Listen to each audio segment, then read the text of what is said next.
Mia, do you realize what an outrageous thing you've done? Hello, Martha. Outrageous? I'm not sure what you're referring to. Don't play dumb with me. You seduced my Kyle, convinced him to dissolve your arrangement to live together, and then just up and moved out on your own. Excuse me? Seduced him? Dissolved our argument to live together? If we're being accurate here, Kyle was the one who proposed ending the arrangement. There's no way that's true. My Kyle, who loves me more than anyone else in this world, would never suggest such a thing. I am his mother, for crying out loud. Is that so? Well, Kyle didn't tell me anything remotely like that. Maybe you misheard or misunderstood something? The truth is, Kyle and I were only living together because David was still in the picture. Now that David has decided to leave, having finalized his decision to divorce you and move out, there's no longer any point in Kyle and I continuing to live together. What did you just say? That's how things stand, Martha. If you have more to say on the matter, I suggest you take it up directly with Kyle. He is clearly holding back his feelings out of consideration for you. That's why I, his mother, am speaking on his behalf. Well, excuse me, but I'll be taking my leave now. You should have the decency to figure these things out without me spelling them out for you. By the way, I haven't received the new address for where you moved. What kind of person just leaves without notifying anyone? Mia!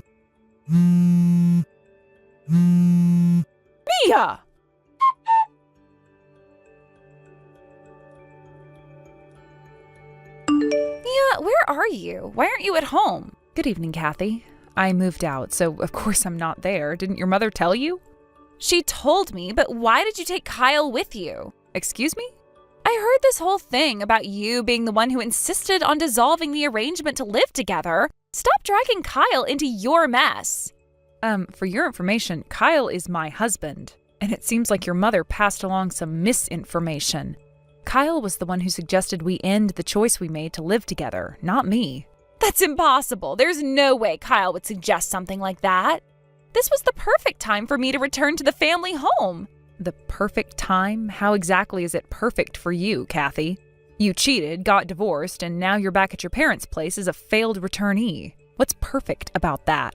That's irrelevant. To Kyle and me, that's just a minor detail. He's always been so family-oriented and has adored me, his big sister, more than anyone else in the world. There's no way he'd choose this moment to stop living with us. Oh no, not this again. What's that supposed to mean? It means you should stop being so self-absorbed.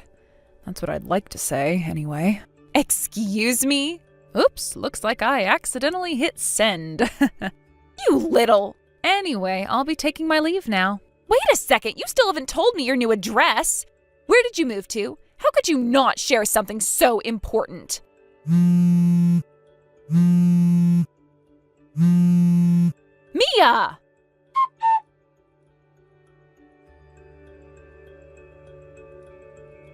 I found you. I was wondering where you'd moved, and it turns out it wasn't far at all. Just a 10-minute drive away, huh? And to think you're living in a high-rise apartment building. Even if I take the train and walk, it's only about 20 minutes. Honestly, Kyle is such a wonderful son, so thoughtful of his mother. To grant me the dream I have always had of experiencing life in a luxury high-rise like this, he's the best. At this distance, I can visit every single day, no problem. Maybe I should even invest in a commuter pass.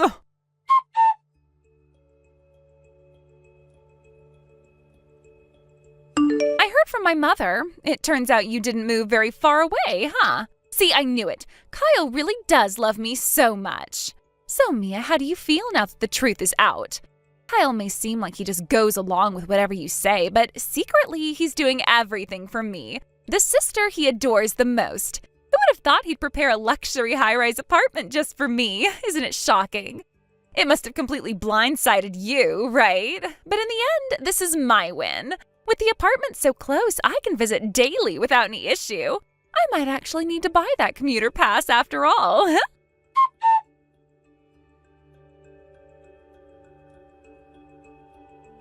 I've decided I'll be moving into that high-rise apartment with Kyle. When I thought it through carefully, I realized something important. I'm the one who's getting divorced from my husband, which means I'll have to leave this house anyway. But hey, talk about a total turnaround. This is such an incredible and lucky development for me. It's been a while, Martha. Your timing is interesting.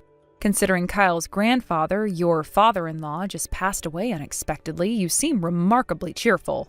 Exactly. Lucky is the perfect word for it. That seems incredibly inappropriate, don't you think? Oh, you're just jealous, aren't you? Jealous of what exactly? Because as of today, Kyle and I have decided to live together in that high-rise apartment. Here's the deal. I'll give you $300,000 in alimony. In exchange, you'll divorce Kyle and move out of the apartment. $300,000? That's quite a sum. Where exactly do you plan on getting that kind of money?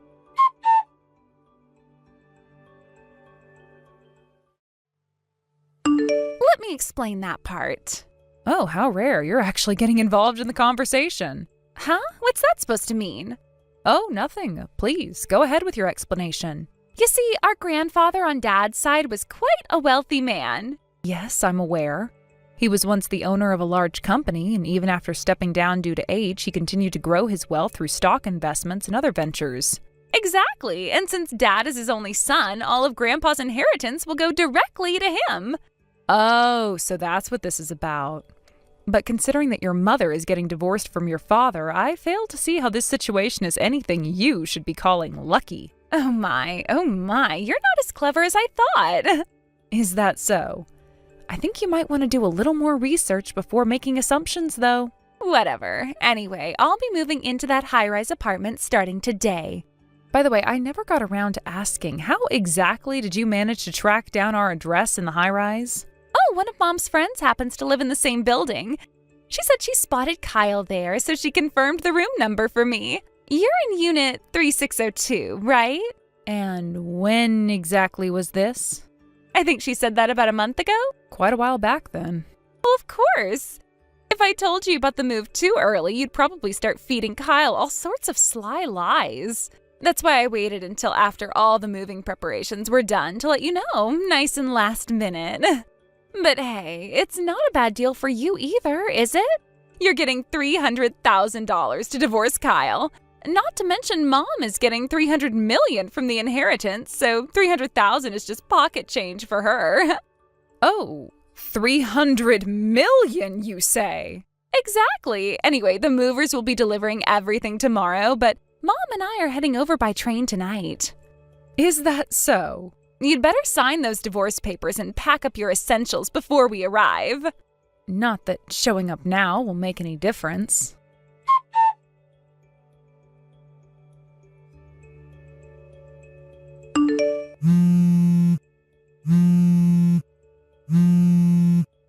Mia, what is the meaning of this? I just went to visit the 3602 apartment where you and Kyle are supposed to be living, but a completely different couple is living there. Oh my, were you able to get inside? That building's security is usually quite strict. No, I didn't get inside. When I rang the intercom for 3602, a woman answered. At first I thought it was you, so I started talking to her as if it were. But then she corrected me and said I had the wrong person. I see. At first I thought she was lying and pretending not to know me. So I told her to stop fooling around and to open the door immediately. But when I realized she wasn't budging, I got frustrated and kept arguing. And then? Then she called her husband and both of them came down to meet me outside. So it turns out they were strangers after all. Yes, but what is going on? Who are those people? You might have met them before. At my wedding, perhaps. They're my brother and his wife. Huh? Your brother? But I thought your brother was working in Richmond.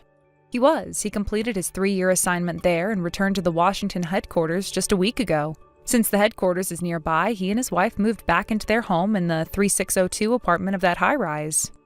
Wait, moved back? Why would your brother and his wife be living in Kyle's apartment? Pardon me, but I think there's some confusion. That apartment, 3602, has always been my brother's property. What? While he was assigned to Richmond, the apartment was rented out for 2 years under a lease. Once the lease ended, the place was vacant for a few months until my brother and his wife returned. During that time, he allowed Kyle and me to use it as a temporary residence after we ended the shared living arrangement with your mother. Temporary residence? Then now? Yes, we moved out about a month ago, once our new place was ready for us to move into. A month ago? That's around the same time I managed to figure out where you were living. Yes, it seems you were just a little too late. I can't believe this. If only I'd reached out sooner instead of trying to track you down myself. Oh, what a waste.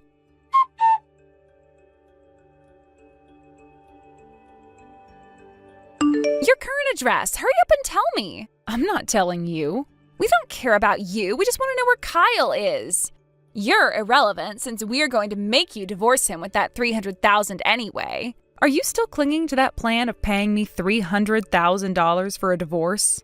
I mean, $30,000, sure, that's within the ballpark of a reasonable figure that I might understand where you're coming from, but $300,000? Doesn't that seem a bit wasteful to you? That's just how much Kyle is worth, so hurry up and hand over my adorable little brother. Once you do, I'll make sure to transfer the $300,000 to you. Kathy, you think I'd be gullible enough to believe in a sum of money that doesn't even exist? Oh my gosh, $300,000? Oh, yay, lucky me! I'm sorry, but I'm not that naive. Excuse me? What do you mean money that doesn't exist? My mother is absolutely going to get $300 million, you know. So what you're saying is that your father inherited $600 million in total. Exactly, which is why half of it will go to my mother when they finalize the divorce. Are we talking about the division of assets during the divorce proceedings? Yes, of course. Well, I'm not sure if this $300 million includes inheritance taxes or not, but let me clarify something for you.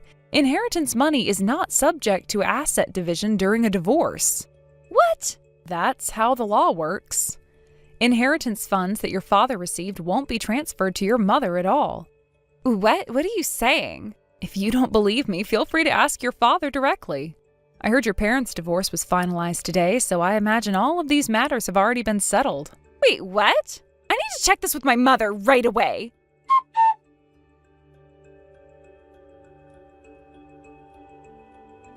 Hey, Mom, where are you? I just heard something outrageous from Mia. She told me that you won't get a single cent of the inheritance Dad received. It seems that's the case.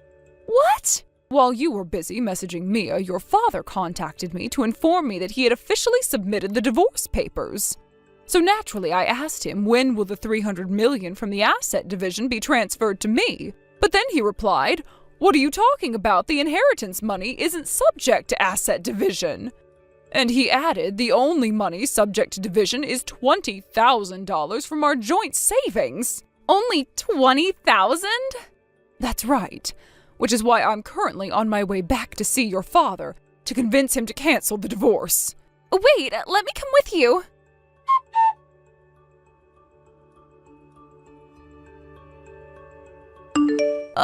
Mia, you know what? I've been thinking you don't have to divorce Kyle anymore. Let's just live together again as a family.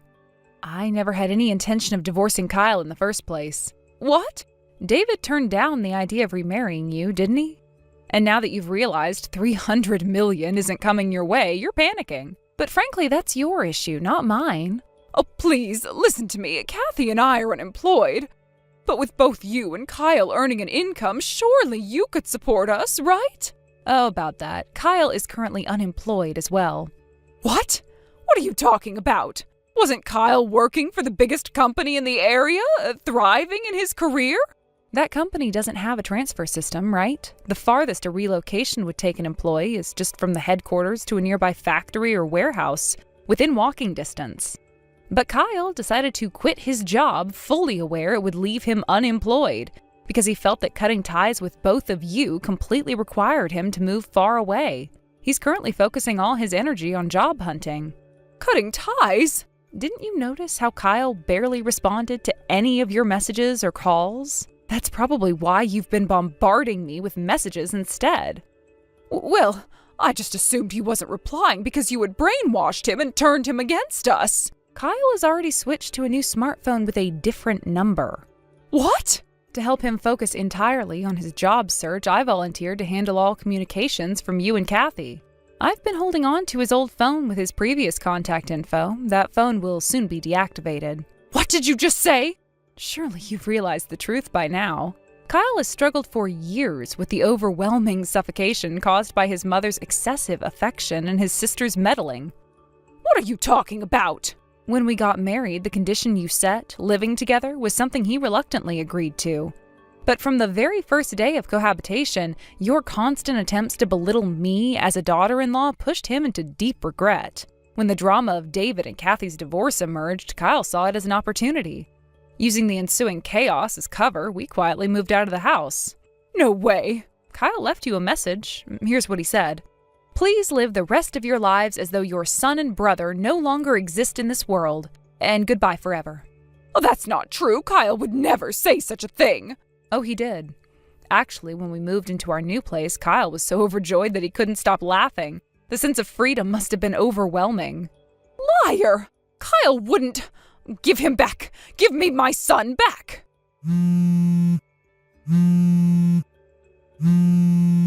Kyle asked me to deactivate his old phone along with mine, so I'll be doing that today. What?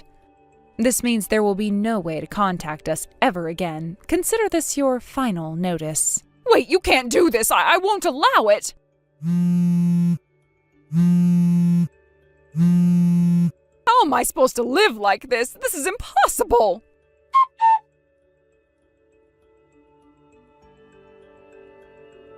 Right after this, I received a call from my sister-in-law, but I didn't bother to look at the screen. Instead, I turned off my phone completely. I had already made up my mind. It felt as though this was the only way I could create some space for myself in all the chaos that had been unfolding in my life. The call was most likely about some urgent matter, but after everything that had happened, I didn't want to deal with any more of their problems or involvement. I couldn't bear the thought of being dragged back into their web of lies and irresponsibility. I didn't even want to look at the screen, let alone listen to her voice. The last thing I needed was for her to ask me for another favor, or worse, for me to be roped into fixing yet another mess that wasn't mine to begin with. After years of supporting my husband's family through all their financial problems, constant requests for help, and emotional blackmail, I had finally reached my limit. I decided that this time I would not be a part of their game anymore. It wasn't just the phone call that led me to make this decision. It was everything that had been happening over the last few months. My in-laws had been a constant source of stress. They never seemed to understand the consequences of their actions. They never truly learned from their mistakes. They had been living in a world where they thought money could solve everything, and I couldn't keep supporting them anymore. It was not my responsibility to fix their broken lives. So, without thinking twice, I signed up for a new phone contract, one with a completely different number, cutting off all communication from that side of the family. I didn't care if they tried to reach me. I didn't want anything to do with them anymore. This time, I was making sure that I could have a life without their interference, their constant demands, and their inability to take responsibility for their actions. Shortly after, I heard that the house my in-laws had been renting was no longer available. They had decided to break the lease and leave. I was a little surprised to hear that, but in a way it made sense. They had been living in the house for years, but things had been getting increasingly difficult for them financially. I had known they were struggling, but I didn't know the full extent of their problems until now. Apparently, my mother-in-law and sister-in-law didn't have a place to go anymore. They didn't have a home to return to, and I felt a small pang of sympathy for them. It's hard to imagine being in that position, not knowing where you'll sleep or how you'll survive. But at the same time, there was a part of me that didn't feel as bad as I thought I should. These were the same people who had put themselves in this position in the first place. They had made their choices, and now they had to deal with the consequences. I found out that my father-in-law, in his usual optimistic way, had tried to reassure everyone. He believed that the $20,000 inheritance he had received would be enough to set things right for his wife and daughter. He thought they could use it to get back on their feet, to fix everything that had gone wrong, but I couldn't help but feel that he was underestimating how deep their problems really were. He had good intentions, but the reality was much harsher than he seemed to realize. What my father-in-law didn't know was that my mother-in-law and sister-in-law weren't exactly thinking the way he had hoped. They didn't have any plans to use that $20,000 responsibly. Instead, they had placed all their hopes on a so-called phantom inheritance worth $300 million. Yes, you read that correctly. $300 million. It was a completely fantastical idea, one based on nothing more than wishful thinking and sheer delusion. They convinced themselves that they were about to receive this massive inheritance, and it became their main obsession. Instead of putting the $20,000 to good use and using it to get back on their feet, they squandered it. They spent it like it was their ticket to a much larger fortune. They made purchases they could never afford, traveled to places they couldn't afford to visit, and lived in a way that was completely out of touch with their actual financial reality. In their minds, they were already wealthy. They didn't see the need to be practical or cautious with their money because they believed that their $300 million inheritance would arrive at any moment. The problem was, of course, that the inheritance didn't exist. There was no hidden fortune. They were simply living in a dream world, and reality was starting to catch up with them in the most painful way possible. As the days and weeks passed, they continued to indulge themselves in this fantasy, ignoring the mounting bills and obvious signs that their spending was unsustainable. They ignored all warnings, refused to listen to anyone who tried to talk sense into them, and went on a spending spree like they had no care in the world. Their credit cards maxed out, their debts grew larger, and they couldn't understand why things were starting to fall apart. By the time a month had passed, it was all gone. The entire $20,000 had been spent. Not a single cent was left. They had blown through it all in the hopes of one day being able to claim their mythical fortune, but of course it never came. There was no inheritance, and now they were left with nothing but a mountain of debt and a deep sense of regret. In the wake of their financial disaster, they scrambled to find work. The reality of their situation had finally hit them hard, and they realized they had to do something to survive. But by this point, it was too late. They had dug themselves into a hole that was hard to climb out of. Finding work was not easy, and the jobs they managed to find were far from ideal. They ended up taking live-in positions, jobs that required them to work and live in the same place just to make ends meet. The live-in work wasn't glamorous. It was the type of job that most people would rather avoid. But for my mother-in-law and sister-in-law, it was their only option. They had no choice but to accept it if they wanted to keep a roof over their heads. I couldn't help but feel a sense of irony, knowing that they had once been so obsessed with living a life of luxury, and now they were barely scraping by. From what I heard, they were struggling day by day, living paycheck to paycheck. Their work wasn't fulfilling, and they felt trapped in their situation. It was humbling for them, but in a way it was a wake-up call. They couldn't continue living in a fantasy world where everything was handed to them. The reality of their situation was harsh, but perhaps it was what they needed to truly understand the value of hard work and responsibility. As for me, I've moved on. It hasn't been easy, but I've found peace in my decision to cut ties with them. I no longer feel responsible for their well-being, and I'm no longer burdened by their problems. I've learned that I can't fix everything, and I can't change the way they choose to live their lives. But I can control my own life, and that's exactly what I intend to do. I hope, for their sake, that they eventually learn from their mistakes, but I won't be holding my breath. 2 months later, my husband Kyle had successfully found a new job.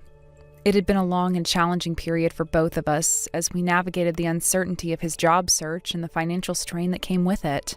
The pressure was overwhelming at times, and there were moments when it seemed like things might never get better. But through it all, we managed to stay strong together. Kyle had always been a hard worker, and after a few interviews and some intense preparation, he was finally offered a position that felt like the right fit for him. When Kyle told me the news, I couldn't help but feel a sense of relief and happiness wash over me. It was as though a heavy weight had been lifted from our shoulders. The tension that had been building over the past few months seemed to dissipate, and for the first time in a long while, we were able to look forward to the future with a little more hope. I knew that this new job would give us both the stability that we had been desperately craving, and I couldn't wait to see how it would change our lives. Now that Kyle was back on his feet and we were settling into our new routine, we began to talk about the next steps in our life together. One of the things we had both been looking forward to was starting a family. We had talked about it before, but the timing had never seemed right. There had always been obstacles. Whether it was his previous job demands, financial worries, or just the uncertainty of life in general. But now, with Kyle employed again and things beginning to feel more stable, we knew it was time to start planning for the future we had always dreamed of. We sat down one evening, just the two of us, and started talking about our goals and hopes for the next few years. The conversation flowed easily, as it always did when we were talking about our future. We discussed our desires for a family, how we both wanted to become parents, and what kind of parents we hoped to be. It was exciting to think about the possibilities, and we found ourselves smiling as we talked about the little details, how many children we wanted, where we would live, and the life we hoped to build together. It felt like a new chapter was opening for us. The past few months had been full of uncertainty, but now we had overcome that hurdle. We were able to dream again. Kyle spoke about his desire to provide for our family, to create a secure environment where our children could grow up happy and healthy. I shared my excitement about the idea of being a mother, of nurturing and raising a child in a loving home. We both knew that starting a family would require careful planning and sacrifice, but we were ready for it. We had always been a team, and this was no different. As we talked, we both agreed that we needed to take things one step at a time. We didn't want to rush into anything, but we also didn't want to wait too long. We knew that starting a family was a big decision, and we wanted to be sure that we were both ready. We talked about the steps we would need to take, getting our finances in order, preparing our home, and making sure that we were both emotionally ready for the challenges of parenthood. I couldn't help but feel a sense of excitement as we discussed the future. It was a relief to finally be in a place where we could look ahead with hope instead of anxiety. The road ahead wasn't going to be easy, but we were determined to face it together. We both knew that there would be challenges along the way, but we were confident in our ability to handle whatever came our way. With Kyle's new job, the stability it brought, and our shared vision for the future, I felt like we were finally in a position to make our dreams of starting a family a reality. As we wrapped up our conversation that night, I felt a renewed sense of optimism. We were both excited for the next chapter of our lives, and I knew that no matter what, we would face it together. There would be tough times ahead, but with Kyle by my side, I knew we could handle anything. Our journey had just begun, and I was ready for whatever the future had in store for us. Thank you for watching and listening. We hope you enjoyed the video. Don't forget to like this video and subscribe. Also, feel free to leave a comment about what you thought of the story. We look forward to seeing you at the next story. Thank you for watching. Please subscribe and hit the like button. See you next time.